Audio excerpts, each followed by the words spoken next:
ପାଟଣା ବନ ବିଭାଗର ବଡ଼ ସଫଳତା ଏକ ସ୍କ୍ୱାଡ୍ ଗଠନ କରି ବାଲିଘାଟରେ ଚଢ଼ାଉ କରି ଗୋଟିଏ ବେଆଇନ ବାଲି ବୋଝେଇ ଟ୍ରାକ୍ଟର ଜବତ କରାଯାଇଛି। କେନ୍ଦୁଝର ଜିଲ୍ଲା ପାଟଣା ଅନ୍ତର୍ଗତ ଅଙ୍କୁରା ବୈତରଣୀ ନଦୀ ଘାଟରୁ ଅଚିନ୍ତା ହୋଇ ବାଲି ମାଫିଆମାନେ ଟ୍ରାକ୍ଟର ଯୋଗେ ଅଞ୍ଚଳର ବିଭିନ୍ନ ସ୍ଥାନକୁ ବାଲି ଚୋରାଚାଲାଣ କରି ମୋଟା ଅଙ୍କର ଅର୍ଥ ଉପାର୍ଜନ କରୁଥିବା ବେଳେ ଲକ୍ଷ ଲକ୍ଷ ଟଙ୍କା ରାଜସ୍ୱ ହାନି ହେଉଥିଲା।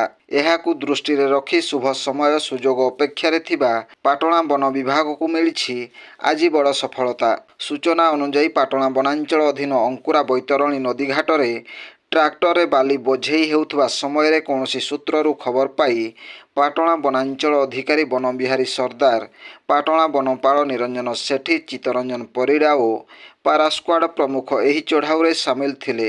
ଜବତ ଟ୍ରାକ୍ଟରକୁ ପାଟଣା ବନାଞ୍ଚଳ କାର୍ଯ୍ୟାଳୟକୁ ଅଣାଯାଇ ଖଣି ବିଭାଗକୁ ଖବର ଦେଇଥିବା ପାଟଣା ବନପାଳ ନିରଞ୍ଜନ ସେଠୀ ସୂଚନା ଦେଇଛନ୍ତି। ତେବେ ଏଠାରେ ଗୋଟିଏ ପ୍ରଶ୍ନ ମନରେ ବାରମ୍ବାର ଉଙ୍କି ମାରେ ଯେ ବ୍ୟକ୍ତି ଯେଡ଼େ ପ୍ରଭାବଶାଳୀ ହୁଅନ୍ତୁ ନା କାହିଁକି ବେଆଇନ ବାଲି ବୋଝେଇ ଟ୍ରାକ୍ଟର ମାଲିକଙ୍କୁ ସମାନ ଦଣ୍ଡ ବିଧାନ ହେବା ଉଚିତ। Bureau report, Janajagaran Odia. Video ଗୁଡ଼ିକ ଆପଣମାନଙ୍କୁ ଭଲ ଲାଗୁଥିଲେ ଆମ ଚ୍ୟାନେଲକୁ ସବସ୍କ୍ରାଇବ୍ କରିବା ସହ ଲାଇକ୍ ସେୟାର କରିବାକୁ ଭୁଲନ୍ତୁ ନାହିଁ।